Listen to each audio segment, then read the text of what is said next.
Juga bisa untuk drop di chat ataupun direct langsung bertanya dengan Dokter Antoni. Oke, kita mulai aja Dokter Antoni. Silakan Dokter, waktu dan tempat. Dokter mau share langsung dari laptop Dokter? Ya, Oke, silakan Dokter. ya, apa slide saya sudah terlihat? Sudah Dok, tinggal full screen aja.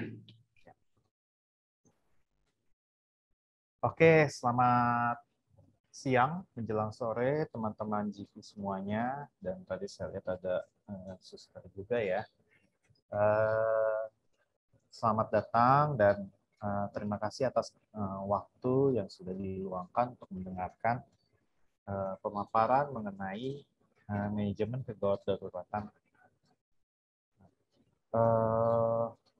Ini nanti akan berseri karena uh, anak itu cukup luas. Ini baru anak aja, belum sama objin, ya.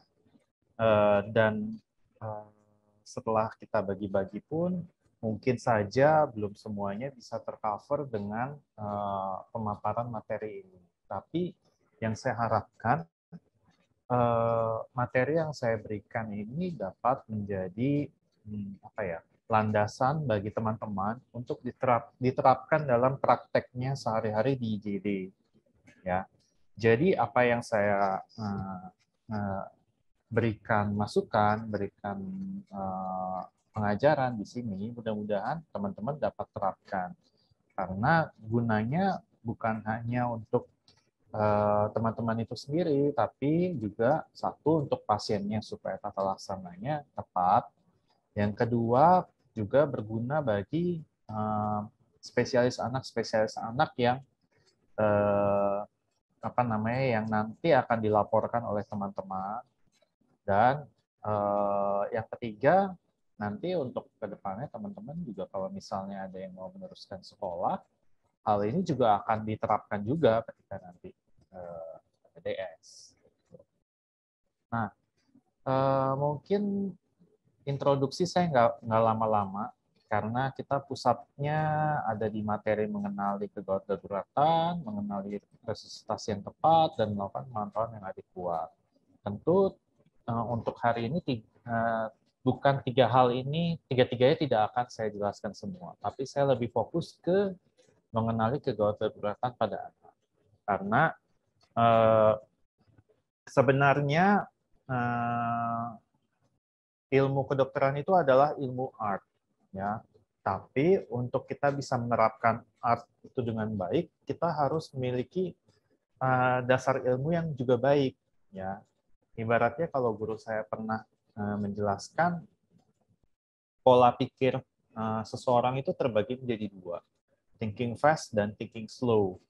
Nah, biasa thinking fast itu adalah suatu pola pikir yang cepat, yang spontan, dan dia dapat di priming, artinya dia terlatih, ya. Terlatihnya gimana? Terlatihnya dengan cara kita menerapkan thinking slow dengan baik, pola pikir yang lebih analitik, ya. Misalnya kalau terjadi suatu situasi, tentu teman-teman awalnya akan mencoba menganalisa terlebih dahulu. Tapi kalau teman-teman sudah sering menemui situasi yang sama seperti yang sebelum-sebelumnya sudah pernah dialami, tentu ketika teman-teman menemukan situasi tersebut, udah nggak pakai mikir lagi, tapi udah langsung spontan.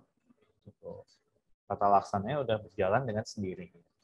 Nah, diharapkan teman-teman dapat mencapai di tahap seperti itu. Tapi untuk mencapai tahap seperti itu perlu disiplin dan tetap tekun sesuai dengan prosedur yang seharusnya, prosedur tata laksana dan diagnosis yang seharusnya.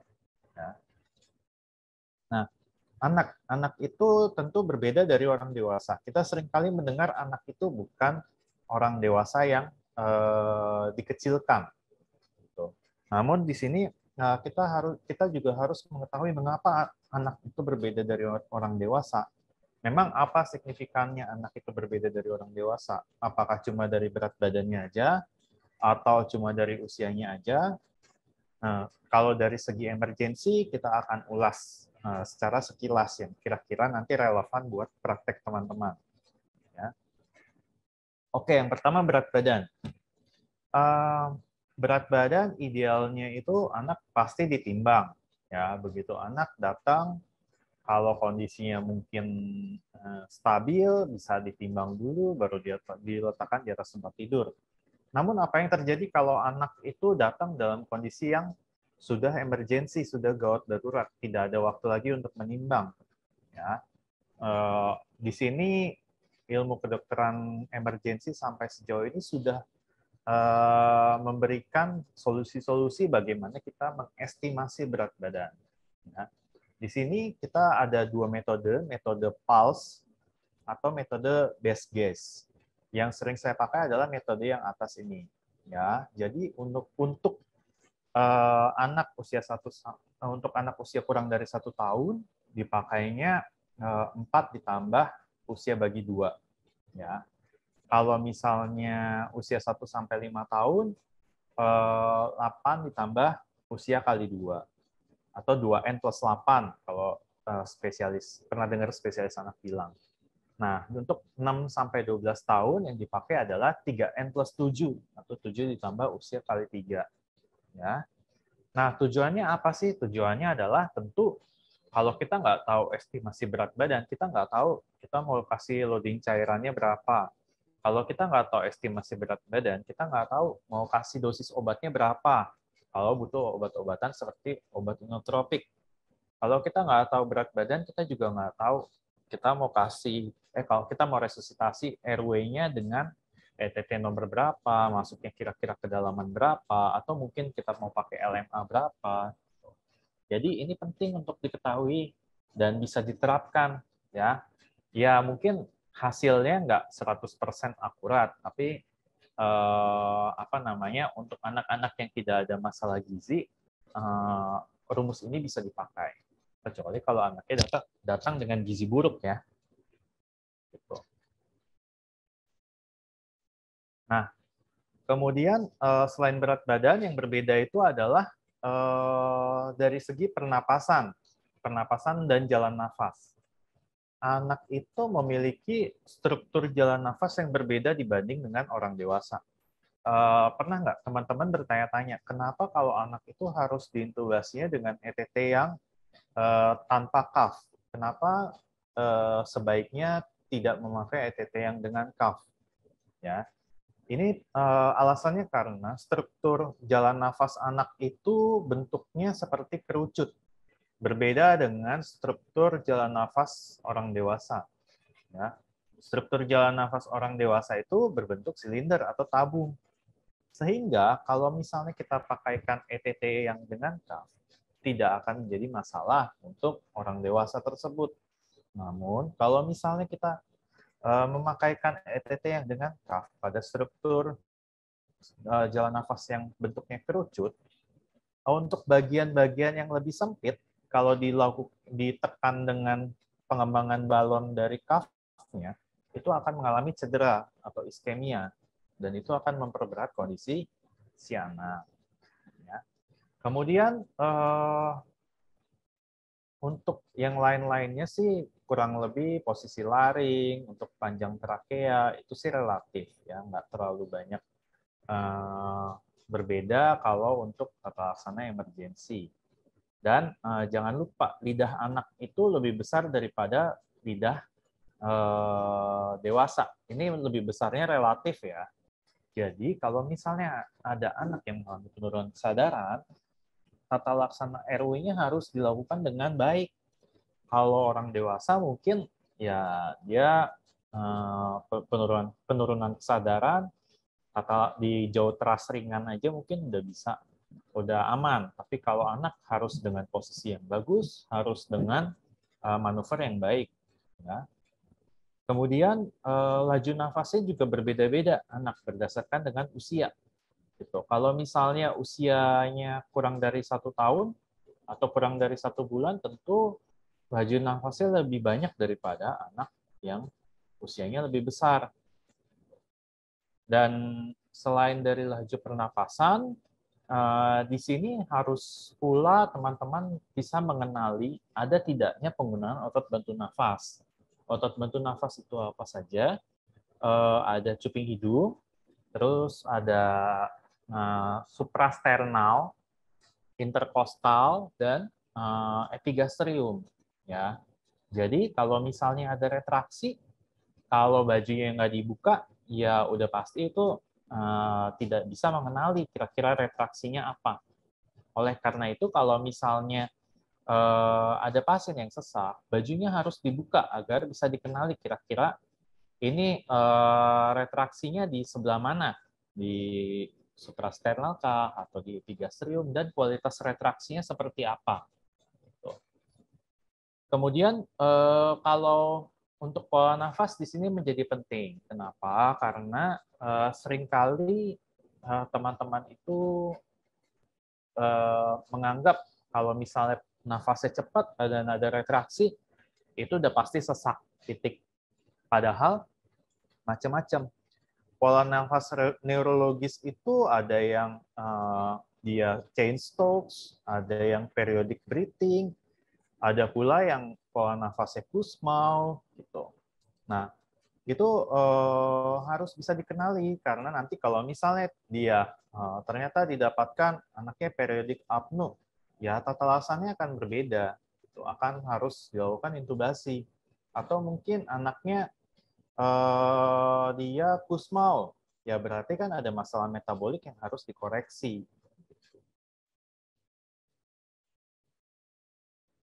Kemudian yang ketiga, sirkulasi. Sirkulasi di sini ya terdiri dari perfusi dan hemodinamik.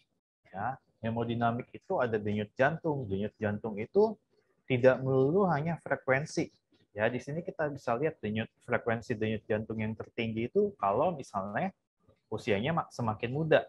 Ya, tapi tidak hanya frekuensi, kualitas nadi juga harus dikenali. Apakah nadinya bounding pulse, atau nadinya teraba lemah, atau nadinya irregular. Ya, itu harus tahu. Kemudian harus juga dibandingkan nadi di keempat ekstremitas. Kenapa? Untuk masalah-masalah penyakit jantung bawaan, kualitas nadi di masing-masing ekstremitas bisa saja berbeda. Atau misalnya untuk anak dengan shock, kalau zaman dulu kita, apalagi kalau DSS ya, kita masih membandingkan antara nadi di dorsalis pedis dan nadi di radialis atau brachialis. Kemudian tekanan darah. Tekanan darah di sini kan kita signifikansinya adalah untuk mengetahui ini hipotensi atau tidak. Nah, itu bisa pakai cara cepat. Kalau anaknya kurang dari 1 tahun dikatakan hipotensi kalau tekanan darah sistoliknya kurang dari 70. Ya, atau P5-nya itu adalah kurang dari 70. Sedangkan kalau misalnya untuk anak 1 sampai 10 tahun dikatakan hipotensi kalau tekanan darahnya kurang dari 70 ditambah 2 kali usia dalam tahun. Ya, misalnya usianya 5 tahun. Berarti dia dikatakan hipotensi kalau sistoliknya kurang dari 80.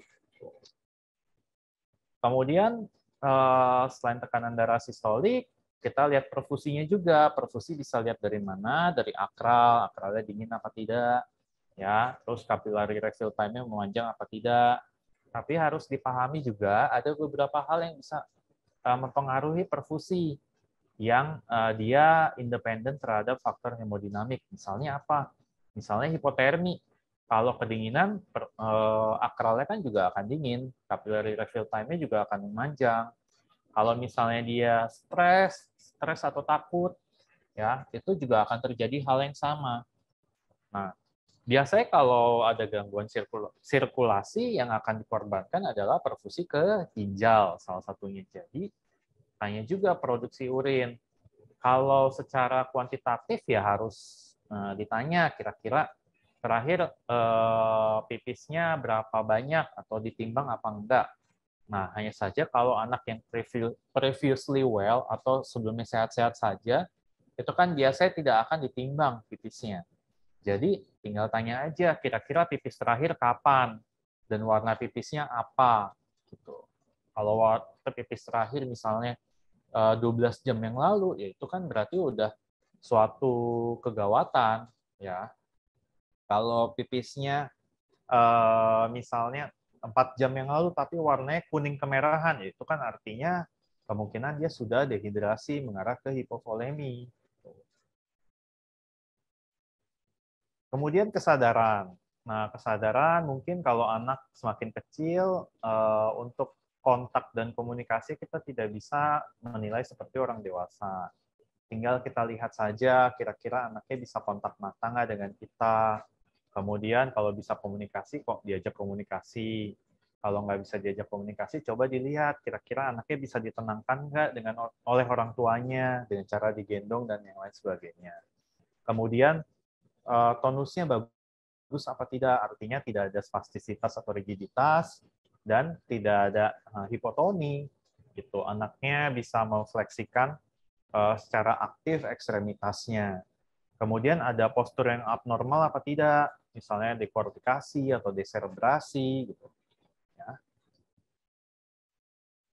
Nah, kemudian lanjut kita untuk mengenali kegawat daruratan. Di sini Pediatric Assessment Triangle nomor satunya. Ini adalah panduan kita untuk melakukan triase pada pasien. Ini triase ya, artinya kita untuk menentukan pasien mana yang harus dilakukan tata laksana lebih dulu. Dan pasien mana yang, intinya pasien mana yang mendapat prioritas lebih utama. Ya. Di sini yang dilihat ada 3, ya, secara neurologis, secara respirasi, dan secara sirkulasi. Ya. Mungkin bukan neurologis ya, karena kita lihat dari appearance atau behavior. Di sini appearance atau behavior kita lihat tonusnya bagus atau enggak, interaksinya bagaimana, kenyamanannya bagaimana, pandangannya bagaimana, speech or cry-nya bagaimana. Ini kalau disingkat itu tickles dalam bahasa Inggris. T itu adalah tone, I itu adalah interactiveness, kenyamanan itu adalah consolability atau C ya. L-nya itu adalah look or gaze atau kontak matanya. S-nya itu adalah speech or cry ya. Itu ada 5 macam untuk appearance atau tampilan. Kemudian untuk breathing itu ada 4 macam. Ada napas cuping hidung, ada suara nafas tambahan, ada retraksi, dan ada posisi abnormal. Ya. Kemudian yang ketiga adalah sirkulasi. Sirkulasi ini ada 3 yang dinilai, apakah anaknya cyanosis, pucat, atau anaknya mottled atau putih marmorata. Ya. Jadi semua urutan tuh, appearance ada 5, breathing ada 4, sirkulasi ada 3. Nah, di sini harus digarisbawahi, ya. Yang namanya PAT atau segitiga akses gawat anak itu adalah assessment dengan menggunakan mata dan telinga. Jadi kita tidak pegang pasiennya, kita nggak ada yang namanya hitung-hitung laju nadi, nggak ada yang namanya hitung-hitung laju nafas, nggak ada yang namanya ukur-ukur saturasi. Ya, dari PAT ini kita hanya menilai dari sekilas pandangan mata dan pendengaran untuk menarik kesimpulan kira-kira dia kesimpulannya kegawatan apa, kegawatan respirasi kah, atau kegawatan sirkulasi kah, atau kegawatan neurologis, ya. Nah, kalau ini sudah dilakukan, diterapkan terus-menerus, biasanya sudah menjadi otomatisasi dan kalian tinggal lapor ke spesialis anaknya, oh ya dok, anak laki-laki umur sekian, dia datang dengan keluhannya, misalnya diare, kondisi saat datang terdapat kegawatan sirkulasi. Nah, ini penjelasan lebih detail. Ya, kalau untuk tonus kita harus benar-benar, saya ulang ya, kita harus benar-benar lihat anaknya bisa bergerak aktif atau harus kita gerakan. Kemudian untuk interaksi, apakah anaknya bisa merespon suara kita kalau misalnya anaknya sudah lebih besar. Kalau consolability, apakah anaknya dapat ditenangkan atau tidak. Ya, di sini dapat dilihat apakah anaknya dapat ditenangkan atau tidak. Artinya, kalau anaknya sangat irritable dan tidak dapat ditenangkan, atau terlalu agitasi, kita harus berpikir, jangan-jangan ini suatu bentuk penurunan kesadaran. Jadi penurunan kesadaran itu tidak hanya hipoaktif, ya. Jadi kalau misalnya dia irritable, itu juga suatu bentuk penurunan kesadaran. Kemudian kontak mata, ya, kita coba ajak anaknya untuk saling tatap. Kalau nggak bisa, kita coba berikan persepsi cahaya. Apakah anaknya bisa merespon persepsi cahaya atau tidak? Ya. Kemudian dari menangisnya, kira-kira dia menangis lemah, atau mungkin tidak menangis sama sekali, atau nggak ada suara sama sekali. Nah, kalau breathing, suara nafas tambahan itu meliputi stridor, wheezing yang audible, terus gargle, atau snoring, ya. Kalau posisi tubuh yang abnormal biasanya tripod position, atau anaknya sama sekali nggak mau berbaring, maunya duduk aja. Kalau retraksi itu yang tadi saya ceritakan ada di suprasternal, intercostal, dan epigastrium. Atau mungkin anaknya head bobbing, ya. Jadi dia sambil tarik nafas sambil kepalanya manggut-manggut, ya. Itu artinya kondisinya breathing-nya kurang baik. Atau dia ada napas cuping hidung. Oke, sekarang kita lihat ya. Saya kasih video.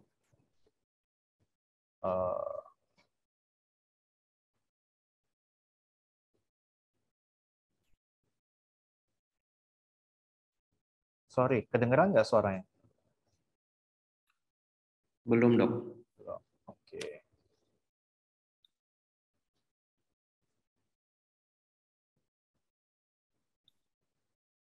Udah kedengeran suaranya? Belum, dokter. Belum. Kedengaran, dok. Ya. Nah, ini ada suaranya nih. Ini retraksi interkostal.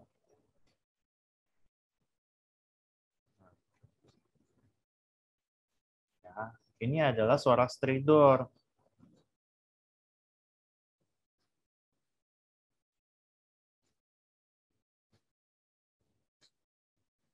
Nah, ini stridornya ya. Ini kalau misalnya benar-benar terdengar, itu bisa menjadi informasi kalau kemungkinan ada sumbatan di jalan nafas atas. Nah, itu semua bisa dilihat dengan mata dan telinga. Kita bisa lihat ada ada retraksinya, kita bisa dengar ada stridornya. Kemudian head bobbing.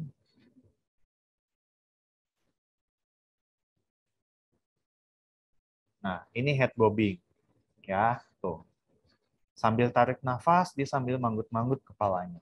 Karena saking seseknya, saking beratnya nafasnya. Nah, ini yang namanya tracheal tuck. Ya, jadi jeblok ke dalam.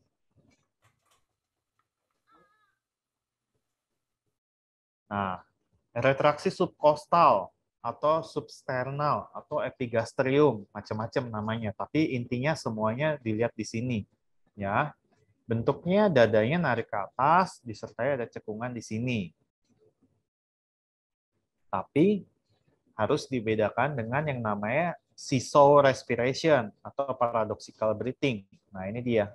Ya, pada paradoxical breathing itu yang terjadi, kalau nafas normal yang terjadi adalah seharusnya dinding dadanya saat inspirasi naik, ya, dan itu karena ada tarikan dari diafragma dan abdomennya biasanya turun, gitu, karena pernapasannya jadi pernapasan dada. Tapi kalau paradoxical breathing yang terjadi adalah saat inspirasi justru perutnya yang naik, dadanya nggak naik, ya.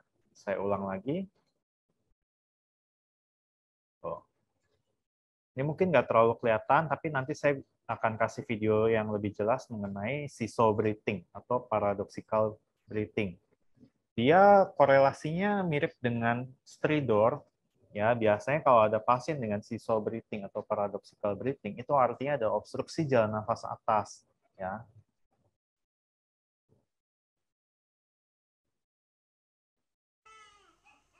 Nah, ini seesaw breathing. Ya, jadi setiap kali dia tarik nafas, perutnya yang naik.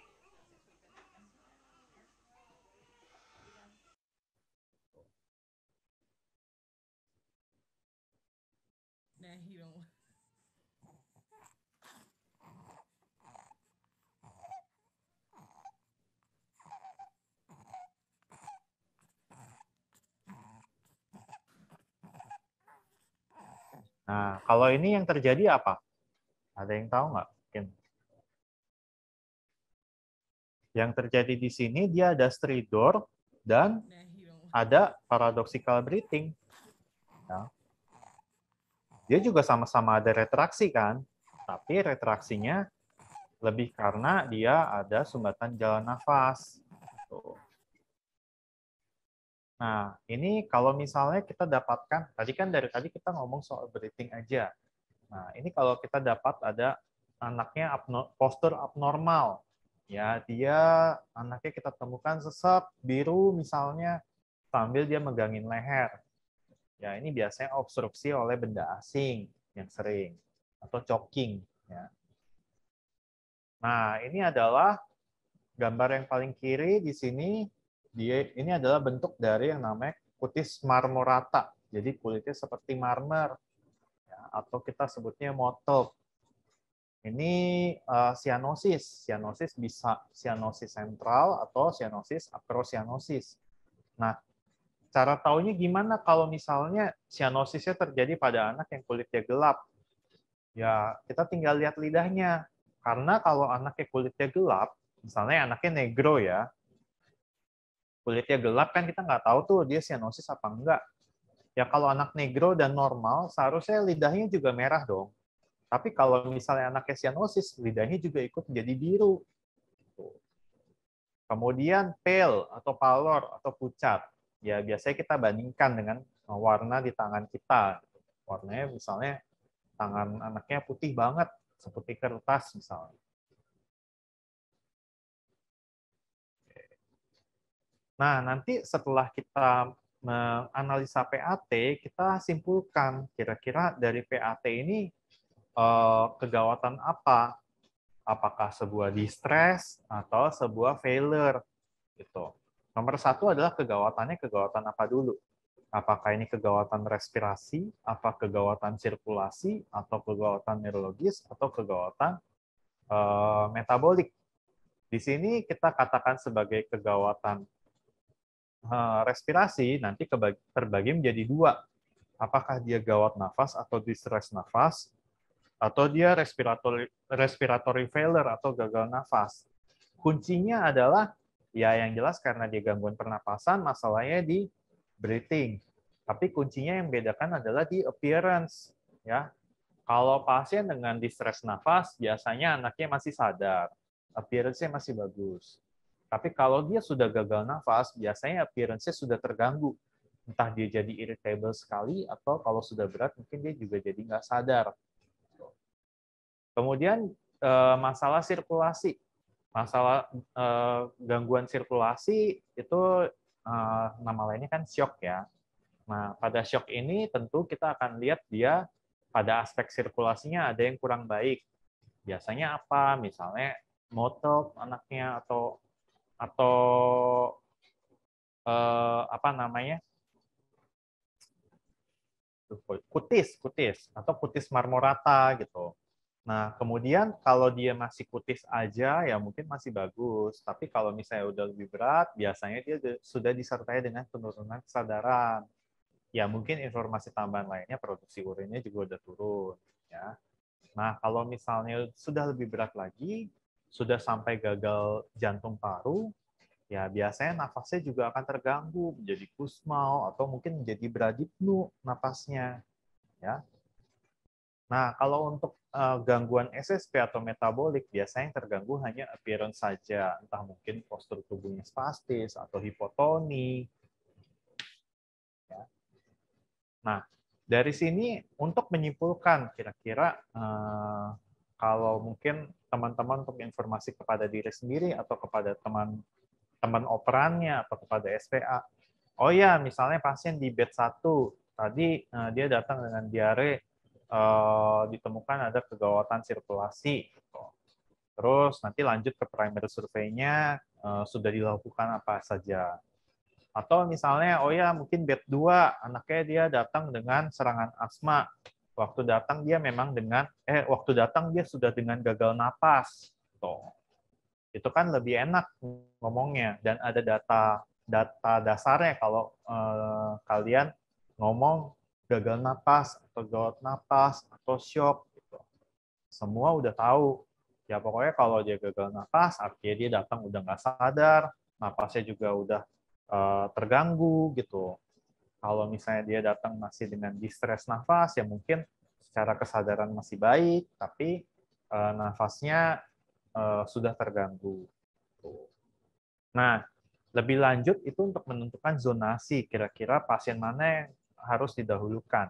Kalau semuanya sudah dalam kategori yang abnormal, artinya sudah ada kegawatan kardiopulmoner, yaitu sudah jelas triase merah. Kalau semuanya normal, artinya appearance, breathing, circulation-nya normal, yaitu sudah jelas triase hijau. Nah, sekarang masalahnya daerah abu-abu yang di kuning nih. Ya, yang di kuning kira-kira mau di apakah nanti kelanjutannya pasiennya mau diobservasi di ICU atau mau diobservasi di ruang rawat biasa. Ya, itu nanti kita lihat dari kelanjutannya, yaitu dari primary survei-nya gitu. Ya, atau survei primer. Jadi penilaian dari PAT itu hanya menghasilkan kesimpulan. Ini kegawatan apa dan yang mana yang kalau misalnya pasiennya banyak yang datang atau ada di daerah bencana, pasien mana yang harus didahulukan. Tuh. Baru nanti selanjutnya untuk kita menata laksana, kita melakukan tata laksana berdasarkan survei primer. Survei primer ya ABCDE. Nomor 1, cek patensi jalan nafas. Kalau misalnya jalan nafasnya kurang paten, bisa dilakukan Hatfield Chin Lift. Ya. Terus sambil dilihat ada tanda-tanda obstruksi jalan nafas atau enggak. Kalau misalnya ada tanda-tanda obstruksi jalan nafas, ya dapat dilakukan tindakan yang appropriate. Entah pasang budel, atau pasang ETT, atau pasang LMA. Ya. Kemudian breathing. Breathing tadi, selain evaluasi yang sudah kita lakukan di PAT, kita bisa menambahkan di sini data-data laju nafasnya berapa, pulse oximetrinya berapa persen saturasi oksigennya. Dan kalau kita auskultasi, mungkin bunyi nafasnya simetris atau tidak. Ya, artinya ini kelanjutan dari evaluasi breathing yang ada di PAT. Circulation ya kita juga di sini sudah mulai menghitung laju nadinya berapa, tekanan darahnya berapa, terus akralnya kita raba hangat apa dingin, CRT-nya juga kita nilai. Kemudian kita hitung diuresisnya kalau bisa. Ya. Di sini tekanan darah harus diukur dengan mindset yang appropriate berdasarkan anaknya.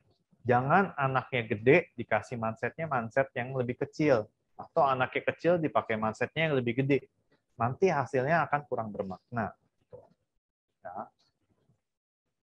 Kemudian untuk disability, dia utamanya adalah untuk menilai masalah neurologi seperti GCS, ada lateralisasi atau tidak, ada hemiparesis atau tidak. Dan yang terakhir, exposure. Kalau exposure di sini ada jembatan keledai namanya AMPLE. A itu adalah alergi, M itu adalah medication, P itu adalah past medical history, last meal, kapan terakhir dia makan, dan event leads, kejadian yang membuat dia harus dibawa ke IGD. Itu dinilai semua, baru nanti kita bisa lakukan tata laksana yang appropriate, entah pasang oksigen, pasang akses vena, loading cairan, persiapan intubasi, atau pemberian obat-obatan inotropik.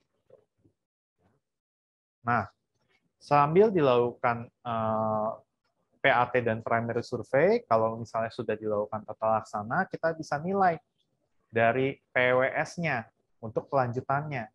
Nah, tujuan untuk menilai PWS ini adalah untuk kita tahu kira-kira pasiennya ini, PWS itu bahasa Indonesia sadewa ya. Pasiennya ini harus dipantau setiap berapa jam gitu. Jadi nggak ada tuh yang namanya feeling-feelingan. Kalau menurut saya sih, saya rasa sih pasiennya pantaunya per 12 jam aja. Nggak ada tuh namanya feeling-feelingan. Jadi harus dinilai. Kalau di keperawatan mereka ada kenal namanya NEWS, NEWS ya. Kalau di anak kita kenalnya PEWS. Di sini kita nilai kira-kira untuk PEWS-nya dari parameter lagi-lagi perilaku kardiovaskular dan respirasi masuk PEWS mana? Merah, orange, kuning, atau hijau. Signifikansinya untuk ke sini, kira-kira kalau dia PWS-nya sudah lebih dari 6, artinya dia harus dinilai ulang setiap 20 menit. Ya. Dan pasiennya udah wajib masuk PICU. Kemudian kalau PWS-nya masih kisaran 5, ya mungkin dia masih bisa rawat HCU. Tapi kalau PWS-nya 3 sampai 4, biasanya dia hanya perlu ruang rawat inap biasa. Dan tentunya masing-masing dari ini semua terakhirnya adalah konsultasikan ke dokter spesialis anak. Ya. Ini berlaku untuk semua penyakit dan bisa diterapkan. Nanti coba deh, kalau misalnya jaga IGD, mulai pasiennya itu kalau memang lagi nggak rame, coba dinilai dari PAT-nya, terus dirinci satu-satu primary survey-nya, kemudian nilai PWS-nya. Kira-kira sesuai nggak tata laksananya? Misalnya, kalau penilaian kita PWS-nya cuma 4 misalnya, tapi pasiennya kok diminta untuk rawat PICU. Gitu. Nah, itu harus dikaji. Satu, jangan-jangan ada penilaian yang salah atau kurang tepat. Yang kedua, ya mungkin untuk DPJP anaknya mungkin ada sesuatu yang belum terinfo sehingga persepsinya berbeda dengan kalian yang melihat pasiennya.